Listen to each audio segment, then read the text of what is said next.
Hi, I'm Tim Roble, and welcome to another episode of Adventure Athlete. Had a great question on yesterday's video, so I thought I would come inside, talk about a little bit more about the process, because I haven't been super clear on how I do it. So on the outside of this tube is raw steel, and I sand out get all the oil off of it, and then I put down the 3M double-sided sticky tape. Comes in a 36-yard roll. I will have a link in the description for that. After I get that panel trimmed and fixed in place, this is what it looks like on the inside. So what I'll do now is I'll come through and I'll hit this with a fein bead of Sika Flex. I'll go around all of that. Right here, I use this Milwaukee gun. It works really well.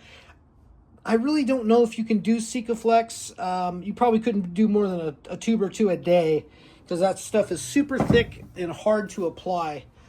But I do a fein bead all the way around the inside. I let that set up, and then I'll come in with some Rustolum. I got a can around here somewhere.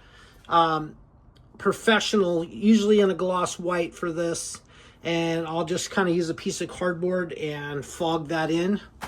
And when that's done, I come around and then sand this down again, double-sided sticky tape, and that's what this looks like.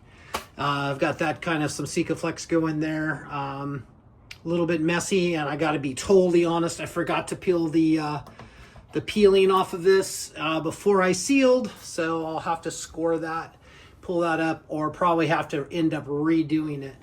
But as you're going down this process, sometimes you just make mistakes. You see it, you go back and try to fix that. But I'm at the point now where I got a little bit of roughing in to do on these wheel wells before it goes down. I possibly could do that before, but that's okay. And then I got these back 3 panels, 1, 2, and 3.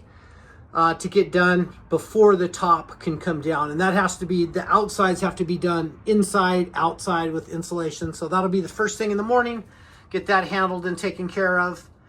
And then I think we'll work on maybe getting this top dropped and kind of get a level, and then I will go to getting the linear actuators in. I'm really wanting to do that.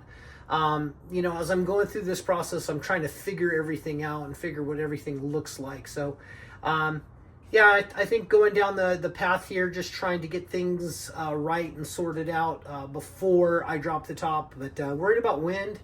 I've been super lucky on this project. I cannot believe we've only had 1 day of rain. I got the top on, and 22 minutes later it started raining, and I'm super stoked with that. Couldn't have asked for better timing. And then we've had 75, 80 degree days, like with very little wind, maybe a nice breeze. Like, you couldn't ask for better working weather at all. So I'm super grateful for that. January 2nd today. I got about 22 more days to push on this project before I leave for King of the Hammers. And I'm really trying to knock some stuff out daily. Run out of light, and I run out a little bit of steam at the end of the day, but still committed to doing the videos. Please like and subscribe and comment if you can. That helps the algorithm. And I've had a few of you guys just give me the peace sign or hang loose, and then throwing up some comments for the algorithm. So thank you. I really appreciate that. As I'm going through all of this, I'm looking at the stringers here, and I'm thinking I'm going to do tongue and groove. Probably do it a cool like brown with some orange and red highlights in it to kind of tie into the dark carpet. And I think what I will do is I will terminate that about halfway here and pick up some plywood that I'll cut into strips, 2-foot strips. And that'll kind of take a little bit away from some of the interior room, but it'll give me a nice place to staple and glue carpet to that area. I like anywhere I sleep for sound deadening and just being comfortable will be carpet.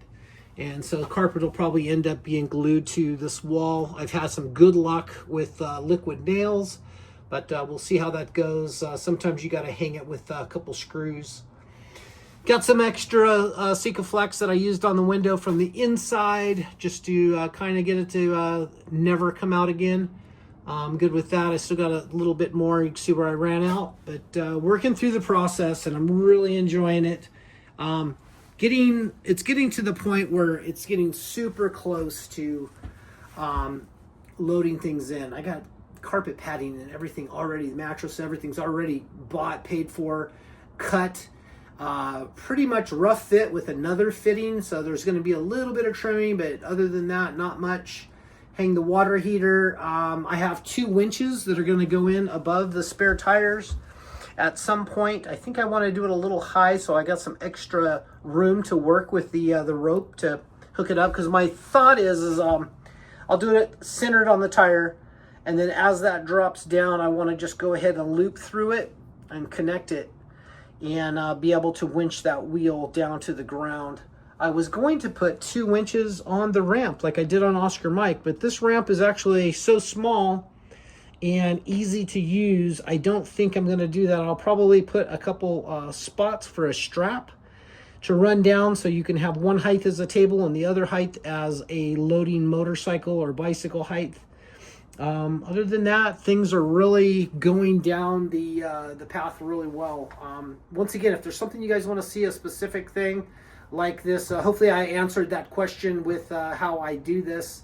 The paint thing is a tricky thing. You don't want a thick coat of paint because my first truck I painted everything, and I found that the VHB would pull the paint off of the steel, even though the steel was prepped and ready to go. So I kind of feel like I did Oscar Mike with the VHB also, but on a 2-inch tube, and I've had no problems with it pulling off. And there's a lot more chassis flex that goes in on that big truck than there was on the little one.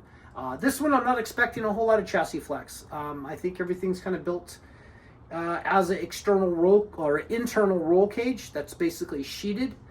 And that's how I like to build stuff, because I'm going to use this off-road. I'm going to drive it. I plan on putting some King or Fox coilovers on it. Whoever will work with me with the right valving and spring rates. I've had great luck with both companies, so we'll see what ends up going on with that. Not sponsored or anything by either of them, but really good shock company. And I want to make this thing actually ride nice, being able to dial in the rebound and compression and just get this thing dialed so going down a trail it actually will articulate well and use all of its travel in it. So should be a neat project. It'll be, you know, a year down the road before we probably see any of that. Go out and use it and try to get everything, you know, sorted and fit out. But as you can see, like, everything's kind of ready to go here. I'm kind of starting to wipe things down daily. You know, I'm taking dings and stuff on stuff. But this is a rustic, I like to do what I call a rust-dustrial finish. And it's made to go outside and use. There's so many trailer queens that don't have any pinstripes on them, and unfortunately they just get driven to the mall and back. And this is not what this vehicle's for. This vehicle is to go remote 2, 3, 5, 6 day trips out on our trail, camping overnight in luxury, and still having not that huge height of a normal camper. I think the top of this right now is right at 8'1", and it's a little taller than I would liked. But as you can see, sitting here on the bed flat with no mattress, I'm still below where the lowest point will be, so you won't even have to put the top up every night if you don't want to. So that's going to be it for now. Thank you guys so much for watching. Worn out again, but starting to feel the energy come back. With every day, I'm just a little bit more driven and a little bit more passionate about putting in the time, and I can see the finished product. The light at the end of the tunnel's there, and I'm moving fast. So thank you guys for watching. I'm Tim Rowell. I'll catch you here next time.